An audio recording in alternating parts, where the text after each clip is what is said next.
रिया भक्ति पवित्र कहानियां।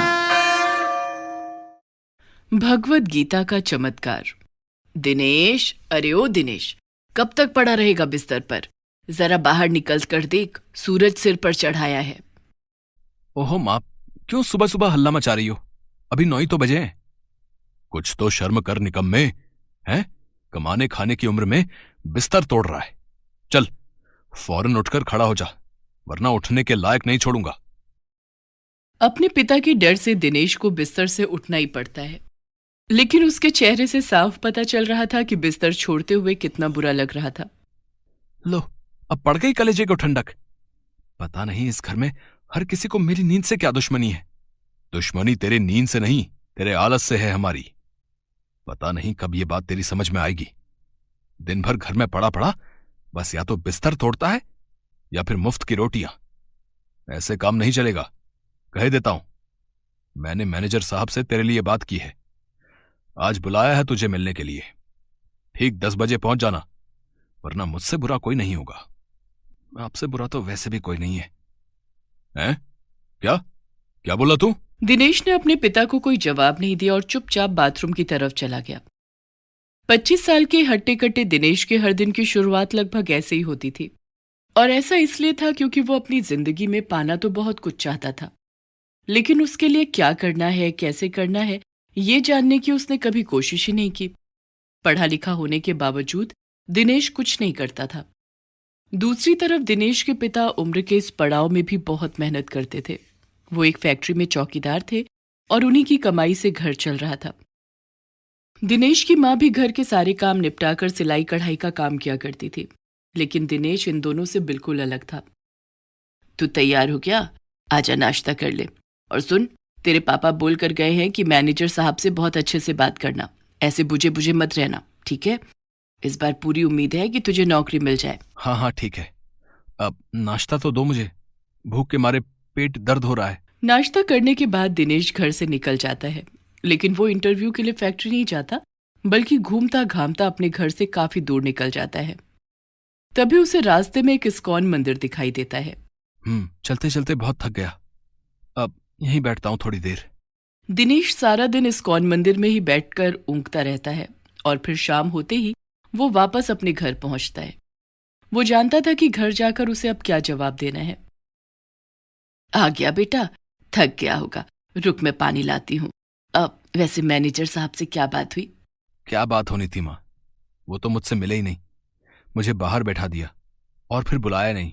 अरे पर अपनी माँ की पूरी बात सुने बिना ही दिनेश अपने कमरे की तरफ जाने लगा, लेकिन तभी उसके पिता ने उसे रोकते हुए कहा, रुक यहीं। झूठ बोलते हुए तेरी जुबान जरा भी नहीं कांपती ना? मैनेजर साहब तुझसे तब मिलते ना जब तू वहां पहुंचता। बता बता मुझे, कहां मंडरा कर आया सारा दिन? फैक्ट्री क्यों नहीं आया? क्योंकि मुझे आपकी तरह चौकीदार नहीं बनना है, मैंने इसके लिए पढ़ाई नहीं की है। अच्छा, तो क्या बनना है लॉर्ड साहब को? जरा मैं भी तो सुनूं कि सारा दिन बिस्तर पर पड़े रहकर आखिर कौन सी बढ़िया नौकरी मिलती है। इसके बाद दिनेश और उसके पिता के बीच जमकर बहस होती है, और फिर दिनेश गुस्से में अपने घर से बाहर चला जाता है। वो सीधे इस्कॉन मंदिर जाता है और मंदिर के पास बने एक पेड़ के नीचे ही सो जाता है। अब वो अक्सर ही ऐसा करने लगा था। उसके माता पिता के समझाने का उस पर कोई असर नहीं हो रहा था।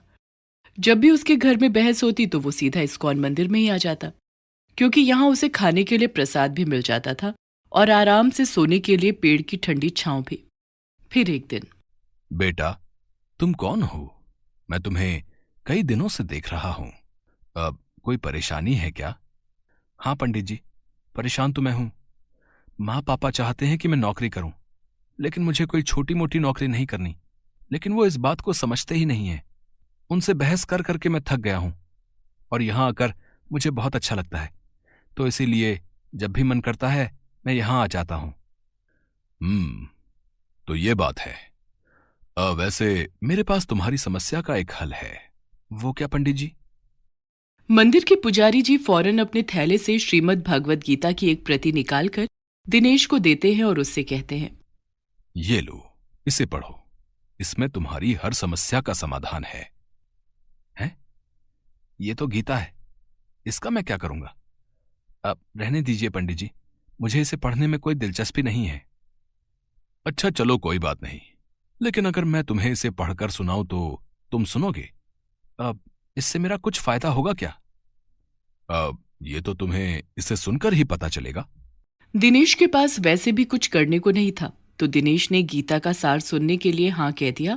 और फिर अगले दिन, आओ दिनेश, मैं तुम्हारा ही इंतजार कर रहा था। जी पंडित जी, तो सुनाइए। घर में पिताजी सुनाते हैं, अब आप भी सुनाइए।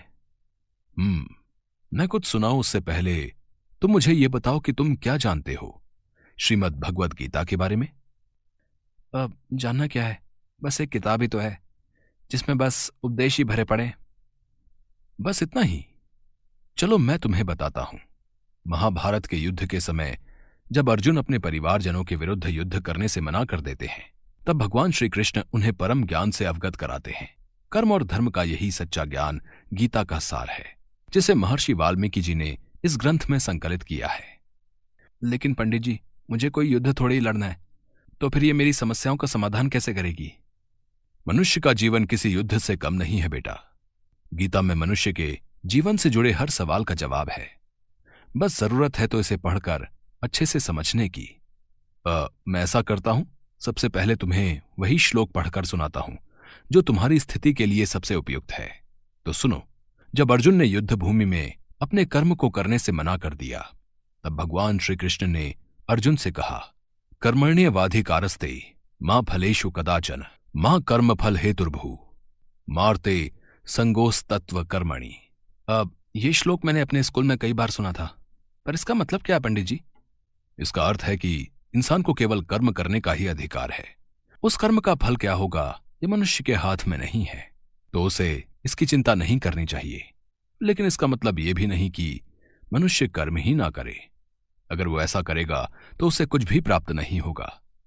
पंडित जी कर्म का महत्व बहुत अच्छे से दिनेश को समझाते हैं। दिनेश भी बड़े ध्यान से उनकी बातें सुनता है और घर लौटते हुए उसी के बारे में सोचता रहता है। फिर घर पहुंचते ही, लो भाई, आ गए कलेक्टर साहब। शांति भाई, कुर्सी लगाओ। दिनेश ने अपने पिता से कुछ नहीं कहा और चुपचाप अपने कमरे की तरफ चला गया।